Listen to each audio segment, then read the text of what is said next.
Carlos, a única coisa que eu vi aqui agora foi isso aqui, ó. Isso aqui é a barra estabilizadora sua. Vai ter que trocar as borrachas aí que tá comida, tá vendo? Mas do resto eu não vi mais nada, cara. Tá tudo preso, tudo direitinho. Então eu acho que esse barulho que a gente ouve aí é isso aqui. Tá vendo ali, ó?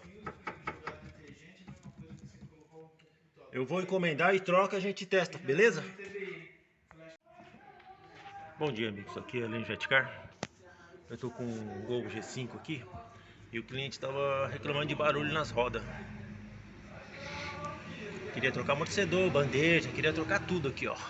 Mas eu falei pra ele, primeiro vamos ver o que é o defeito, né?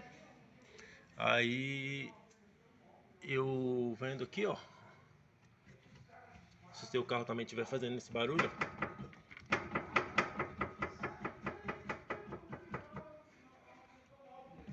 é a barra estabilizadora, as buchas da barra. Então assim, até então ele achou que era amortecedor.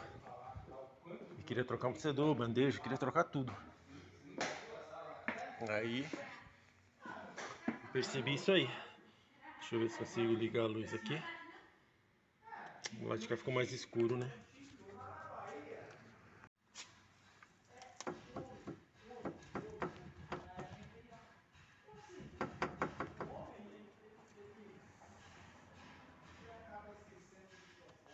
Beleza? A linha Jetcar aí, ó. Um Gol G5. A bucha da barra estabilizadora tá estourada. Aí o pessoal acha que é bandeja, amortecedor, mas não é nada disso aí não, viu? É só isso aí, ó. Só trocar essas buchas aí já resolve. Vou trocar a maçanética dele aqui estourou, tá vendo? Isso aqui estoura a maçanética, quando estoura essa capa aí. Vou trocar essa buchinha também pra ele.